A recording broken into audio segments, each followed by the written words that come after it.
बहुत बहुत स्वागत है आप सभी का आपके अपने चैनल प्रिंस लर्निंग सेंटर में। और आज की इस वीडियो में हम बात करने वाले हैं BCom third semester inventory management के एक बहुत ही महत्वपूर्ण topic LIFO and FIFO method. LIFO and FIFO method क्या होता है और इसके बेस पर हम न्यूमेरिकल को कैसे सॉल्व करते हैं। आज की इस वीडियो में हम एक न्यूमेरिकल के माध्यम से, एक प्रश्न के माध्यम से लीफो एंड फीफो मेथड को तो वीडियो बहुत ही महत्वपूर्ण है, वीडियो को लास्ट तक जरूर वॉच कीजिएगा।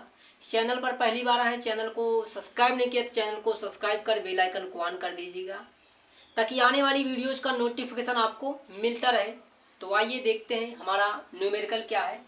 तो हमारा प्रश्न कह रहा है कि the following are the details of Neeraj limited regarding the purchase and issue of material a 2022. You are required to evaluate the closing stock of material under FIFO and LIFO method. तो हमारा प्रश्न कह रहा है कि नीरज लिमिटेड है, Neeraj limited नाम की एक कंपनी है, कोई शख्स है, कोई व्यक्ति है, वे कुछ मटेरियल को परचेज कर रहे हैं, कुछ इशू कर रहे हैं और हमें रिक्वायरमेंट है required valuate of closing stock. Closing stock को वैल्यूएट करना है, उसकी वैल्यू को ज्ञात करना है of material under FIFO and LIFO method. मतलब प्रश्न हमारा कह रहा है कि आपको इस न्यूमेरिकल को फीफो एंड लीफो मेथड दोनों विधियों द्वारा सॉल्व करना है। तो सबसे पहले हम क्या कर लेते हैं, फीफो मेथड के द्वारा इस प्रश्न को सॉल्व करते हैं। उसके बाद हम इसी प्रश्न को लीफो मेथड के द्वारा सॉल्व करेंगे। तो आज की इस वीडियो में हम दोनों मेथड को समझेंगे। तो देखिए, चाहे लीफो मेथड हो चाहे फीफो मेथड हो, दोनों को सॉल्व करने के लिए सबसे पहले आपको इसका एक फॉर्मेट बनाना पड़ता है। तो सबसे पहले यहाँ पर हम लिख लेते हैं स्टोर लेजर अकाउंट। क्या लिख लेते हैं? Store ledger account. Store laser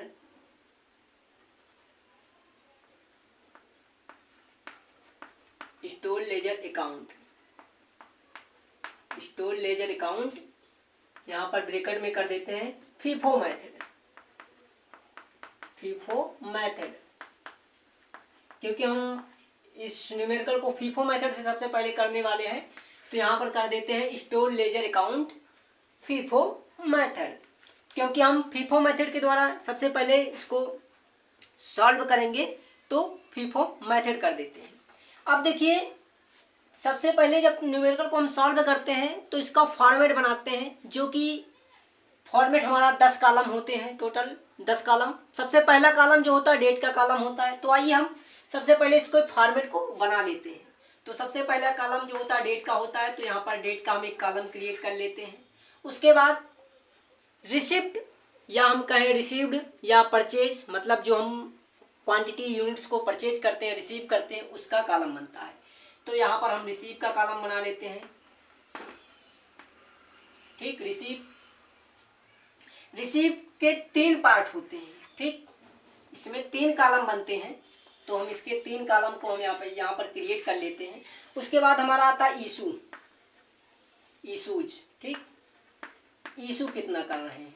ठीक, इशू भी हमारा 3 कॉलम होगा, प्रत्येक में 3-3 कॉलम होते हैं।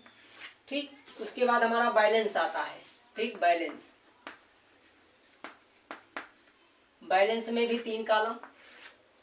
ठीक, अब यहाँ पर तीनों कॉलम के क्या कर देते हैं, हम नामकरण कर देते हैं। तीनों कॉलम का नाम कर देते हैं कि बैलेंस में हो गया, इशू में हो गया, परचेज में हो गया, रिसीव जिसको कहते हैं।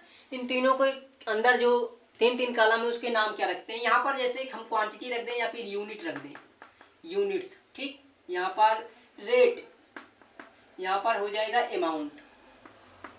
ठीक, यहाँ पर यूनिट्स, रेट, अमाउंट। सेम उसी प्रकार यहाँ पर भी हो जाएगा यूनिट्स, रेट, अमाउंट। ठीक, और यहाँ पर हमारा डेट है ही। तो ये इस प्रकार हमारा एक फॉर्मेट बनकर रेडी होता है लीफो या फीफो मेथड से, जब हम न्यूमेरिकल को सॉल्व कर रहे होते हैं। ठीक, तो ये हमारा फॉर्मेट बन चुका है। अब हम प्रश्न को देखते हैं, हमारा प्रश्न क्या कह रहा है। प्रश्न कह रहा है कि इसमें कुछ डेट हैं, उस डेट को ये नीरज लिमिटेड कंपनी जो है ये इन्वेंट्री को परचेज कर रही है, कुछ रेट है सेल कर रही है। परचेज जो कर रही है उसके रेट भी दिए गए हैं कि किस रेट से वो परचेज कर रही है। आइए देखते हैं 2022 का ये डाटा है। तो यहाँ सबसे पहले हम डाल लेते हैं 2022, ठीक, बार बार हमें रिपीट नहीं करना पड़ेगा। और जनवरी मंथ का ये डाटा है, ठीक। तो यहाँ पर सबसे पहले प्रश्न में कह रहा है 1 जनवरी, पर्टिकुलर्स में दे रहा है बैलेंस बीडी 50 यूनिट, रेट 10 रुपये के हिसाब से। कहने का मतलब यहाँ पर बैलेंस बीडी दे रहा है, तो इससे आपको घबराने की कोई ज़रूरत नहीं है, जो मतलब ये परचेज कर रहा है, ठीक। यहाँ पर सबसे पहला है जो बैलेंस बीडी से आ रहा है, तो यहाँ पर परचेज सबसे पहले हमारे जनवरी 1 कर देते हैं, जनवरी 1 कर देते हैं। और यहाँ पर 50 यूनिट 10 रुपये के हिसाब से ये कर रहे हैं परचेज, ठीक। यहाँ पर हम कर देते हैं 50 यूनिट 10 रुपये के हिसाब से। यहाँ से क्या हो जाएगा 500 रुपये हो जाएगा सीधा सीधा इसका अमाउंट। उसके बाद इशू कुछ हो नहीं रहा है, इसको ऐसे छोड़ देंगे। अब आते हैं बैलेंस में। बैलेंस में जो हमने यहाँ पर हमारा अमाउंट क्वांटिटी रेट है वही हमारा बैलेंस में होगा। तो यहाँ पर बैलेंस क्या हो जाएगा हमारा 50 यूनिट हो जाएगा 10 रुपये के हिसाब से, 500 का अमाउंट हो जाएगा। तो ये 1 जनवरी का डाटा हो गया। हमने यहाँ पर परचेज रिसीव किया 50 यूनिट 10 रुपये के हिसाब से, 500 रुपये यूनिट हुआ, अमाउंट हुआ, और इशू कुछ करना नहीं था, और बैलेंस भी हमारा सेम आएगा। उसके बाद कह रहा है कि 10 जनवरी 10 जनवरी 10 जनवरी को परचेज ऑफ मटेरियल 700 यूनिट्स 9 रुपये के हिसाब से। 10 जनवरी को ये एक लार्जेस्ट स्केल में कर रहे हैं, लार्जेस्ट में कर रहे हैं, लार्ज यूनिट में कर रहे हैं परचेज। कितना है 700 यूनिट है, लिख देंगे 7000, ठीक। 700 यूनिट 9 रुपये के हिसाब से। तो अमाउंट क्या हो जाएगा 7 9 63 36,000, ठीक, 6300 रुपये, 6300 रुपये। तो यहाँ पर सेल तो इशू कुछ हो नहीं रहा है, छोड़ देंगे कॉलम को। अब आ जाते हैं हम बैलेंस में। बैलेंस में क्या होगा, पहले से हमारा 50 यूनिट बचा हुआ है 10 रुपये के हिसाब से, 500 का ये हो रहा था। और यहाँ पर क्या हुआ, यहाँ पर हमारा 700 यूनिट और आ जाएगा, और 9 रुपये के हिसाब से यहाँ पर क्या आ जाएगा 6300 रुपये, ठीक, 6300। क्या हुआ 6300। अब इन दोनों को एक में कर देंगे, एक ही डेट का है, इन दोनों को एक में दिखा देते हैं। ये हमारा 10 जनवरी का कंप्लीट हो गया डाटा। उसके बाद प्रश्न हमारा कह रहा है कि 15 जनवरी को क्या कर रहे हैं, इशू ऑफ मटेरियल 200 यूनिट 15 जनवरी को। आइए यहाँ पर हम 15 जनवरी कर देते हैं। कह रहे हैं इशू ऑफ मटेरियल, मतलब परचेज की बात नहीं हो रही है, परचेज कॉलम को छोड़ देना है। Issue of material 200 unit. आइए 200 यूनिट यहाँ पर हम इशू कर देते हैं। फीफो मेथड है, ध्यान रखिएगा। फीफो मेथड क्या करता है, फर्स्ट इन फर्स्ट आउट, पहले आओ पहले जाओ। तो यहाँ पर हमारे पास 50 यूनिट और 700 यूनिट है, और दोनों के अलग अलग रेट्स हैं। तो हमें 200 यूनिट सेल करना है, इशू करना है। तो किस में से हम यूनिट को सेल करें, तो इसमें 50 यूनिट है, सबसे पहले हमें इसी को सेल करना है, क्योंकि पहले आया है तो पहले जाएगा। तो यहाँ पर क्या करेंगे, हम यहाँ से करेंगे 50 यूनिट इशू 10 रुपये के हिसाब से, 500 रुपये यहाँ पर।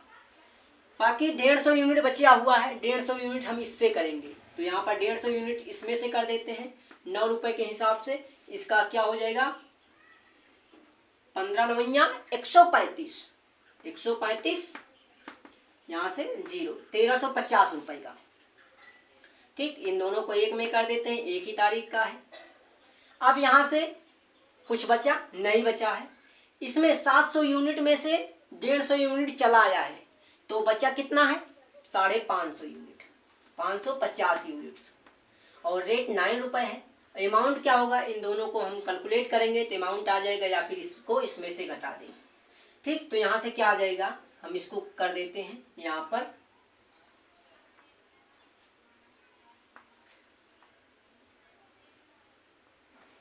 4950 रुपये आएगा। क्या आएगा 4950 रुपये। यहाँ पर हमारा ये 550 यूनिट बच रहा 9 रुपये के हिसाब से, 4950 रुपये आ जाएगा अमाउंट।